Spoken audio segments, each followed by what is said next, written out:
Time after time, moment after moment in our church's history, God has blessed us in incredible ways. God has gone above and beyond. God has done immeasurably more than we've asked or imagined. It is a really cool thing to be a part of a church that's so missional and looks beyond not only in our local community involved, but within the United States and internationally as well.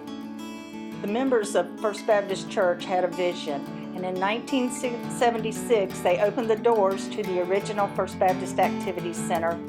I wish I had kept a journal to just talk about how God immeasurably provided more than I could ever have dreamed or imagined through the process.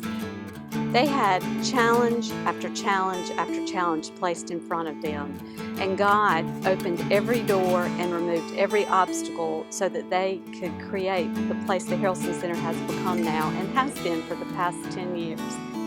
The people here at First Baptist have been incredible because they have dove right into this ministry, and we really feel like it's something that's growing, and God is doing something big here. And so just looking back and thinking about how we've grown immeasurably more, it's because we've been open to growing. We haven't put limits on it. We haven't said this is how we want to do it. When things came and were available, we took them. I had no idea that God would not only open the doors for us to go out, but would open a huge door for our community to come in. And one of those amazing ministries was the ministry of sharing our food and our gospel hospitality with hungry and homeless people that would come to our doorsteps every Tuesday night.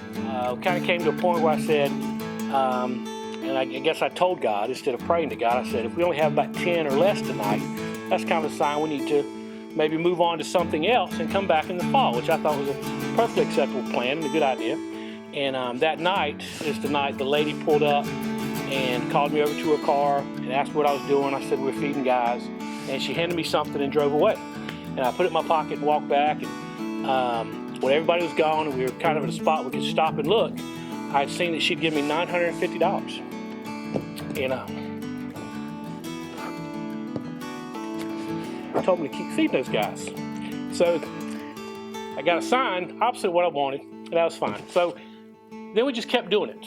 And it was almost like God was just showing me that this is really the direction that He wanted our church to take as far as ministry, to work with these Thailand refugees who had children and teenagers that needed the love of God, and to help them get used to being Americans and live the American way. So I feel like God is doing a big thing here in Wilmington because we're learning a whole lot from the refugees. They come here on most Sundays and worship here in the chapel, and if they're not worshiping in the chapel, they're at somebody's house worshiping. But we have no idea the impact that we're having every time that we go to Guatemala. We're planting seeds of hope, and we don't know what those seeds are doing when we leave, but we know that God is working to make hope come alive through us. And I think it's important to know that every time we go and we serve, God does immeasurably more than we could ever imagine. We pray for the person that might receive it from the time we pull the ball of yarn out. It is our mission. It is a prayer shawl ministry, and so we pray for the items. We thank God for giving us His talent. We thank God for using us as His vessels. So we set out to teach God's story to our kids. It took us 3 semesters, teaching the Old Testament 2 semesters, and then into the New Testament.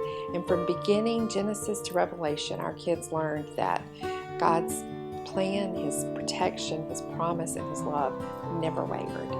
The hundreds of children who participated in, who saw Bible stories, who saw them acted out, that to me made a deep impression as I watched and listened to their learnings about this, what the night at the museum meant.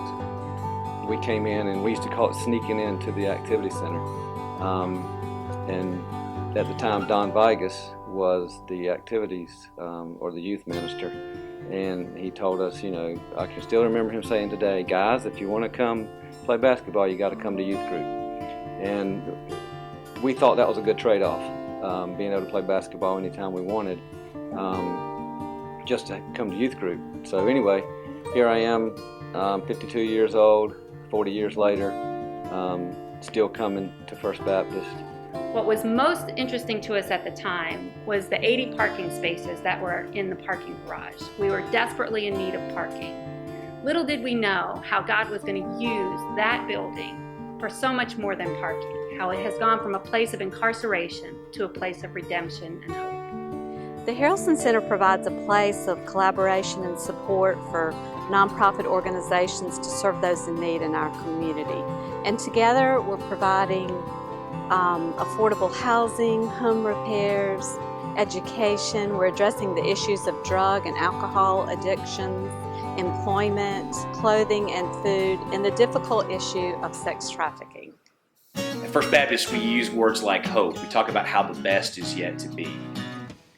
My hope and my prayer at this moment in our church's history is that those words don't pass out of our vocabulary. That we realize that God has another season of blessing for us, another chapter of incredible impact for us to make as a church here in Wilmington and for God's kingdom around the world.